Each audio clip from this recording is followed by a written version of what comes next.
Low voltage 120-240 volt electrical wiring.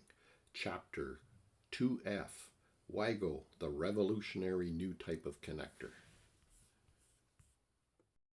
The Wago 221 series is a compact splicing connector for all conductor types.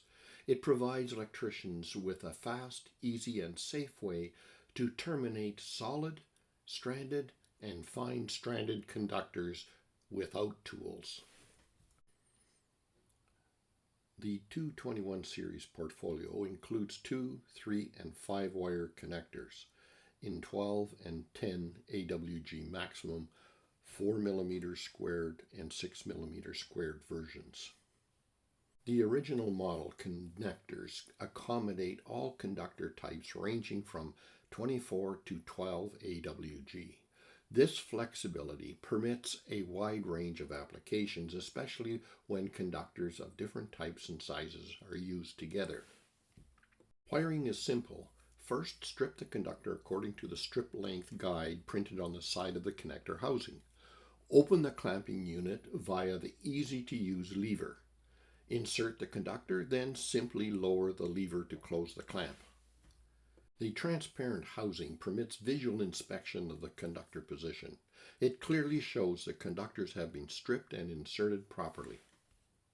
A gas-tight contact point provides a durable and secure connection between the conductor and the current bar. Furthermore, 2 easily accessible test ports, one in the conductor entry direction and the other opposite this one, simplifies testing. The 221 series has an operating temperature rating of 105 degrees Celsius, making it ideal for a variety of industrial environments. These connectors are CSA and UL certified, as well as other international certifications, making it acceptable in North America as well as internationally. Ready to go beyond just solving problems? If you've been following my daily post and enjoying the sample problems, you're going to love this. All of these problem sets and more are now available, or soon will be, on my official course site, my stand store for electrical training. Just go to the web address that you see at the bottom of this slide, https://stand.store/GVB.